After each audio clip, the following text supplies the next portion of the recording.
The Scarecrow by Chris Galashevsky. Mike, Robert, and Curtis were thinking about something to do one summer night. They didn't want to play any more video games. They were tired of playing basketball. Robert's mom left money for pizza, but they had already eaten. They were too young to go anywhere on their own, so whatever they did, they had to stay close to home. "I'm bored," Robert said, followed by a punch to the shoulder of Curtis. "Let's do something else." "What are you hitting me for?" Curtis asked scoldingly. "If you're implying that we could have our own little fight club, count me out. You and I both know what happened the last time we tried that. Besides, I'm doing you a favor by saying no." "Both of you stop," Mike said. He was always the more mature one. "I have an idea that should be fun." "Your ideas are always stupid," Robert and Curtis interjected. "That's just because you're too afraid to do anything fun that I come up with," Mike replied. Mike was always a prankster, coming up with all sorts of ideas for the three of them to do.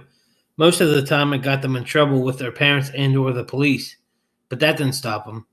He wanted to have fun no matter what the cost. Mike knew it would take some convincing to get Robert and Curtis on board, so he not only had to make it more creative than anything he had thought of before, but he had to make it so they were willing to participate. "Okay," Mike began. "Here's my idea. We make a scarecrow, with the sweatshirt, pants, and all that. So we make the scarecrow, and we lay it on the side of the road." Immediately, Robert and Curtis thought that it was a great idea. However, unbeknownst to Mike, they had some other ideas to add to it. Robert told Mike that it would be a good idea to grab a hat to try and hide the fact that the head is just a ball of newspaper. Curtis had the idea of using ketchup to squirt around the body as blood. Once the boys had their plan, Curtis ran next door to his house to grab a sweatshirt and sweatpants from his bedroom. Little did Curtis know that he would not be getting his sweatshirt back. He grabbed his favorite sweatshirt. After he got the clothes, he grabbed a hat and a stack of newspapers that his old man kept on hand for when they had fires. Mike, Robert, and Curtis stuffed the clothes with newspapers until they got what they thought was a fine-looking, lifelike figure. "All right, are we ready to do this?" Robert asked. "Yippee-ki-yay," Curtis and Mike responded in unison. If Robert didn't know that they were brothers, that may have made them seem awkward, but that's just how Curtis and Mike were. Curtis grabbed a football from his house to make it seem to his parents that they were going to go down in the field and play some ball so that they wouldn't ask questions or get suspicious. The boys waited until it started to get dark before they ventured down to the end of their street where it adjoins the main road. They added the finishing touches to the scarecrow and set it down on the side of the road. Mike squirted the ketchup on and around the scarecrow to make it look as real and gory as possible. Then they waited. "Let's hide and watch as cars drive by," Curtis enthusiastically suggested. Just then, Mike and Robert took off running to a nearby tree and started climbing. There wasn't enough room for all three of them, so they told Curtis to find somewhere else to hide. Curtis looked around and spotted a different tree with bushes all around the base that was not far away that would provide enough cover to hide. They were far enough away that they had to yell to talk to each other, but close enough to hear their nervous heart beating. It wasn't a particularly busy night, but there was enough traffic to keep the boys entertained.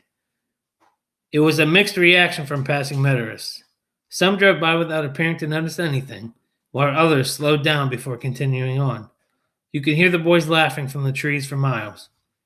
A few minutes had passed since the last car. Curtis could overhear Mike and Robert deciding whether or not they had enough of an adrenaline rush for one night. Nothing could have prepared them for what came next. Just then, the headlights of an oncoming car could be seen. As the car got closer and reached the crest of the hill, there was a different light that illuminated the night. Police lights. Two police officers exited the vehicle. The excitement in the air quickly went to nervousness and fear.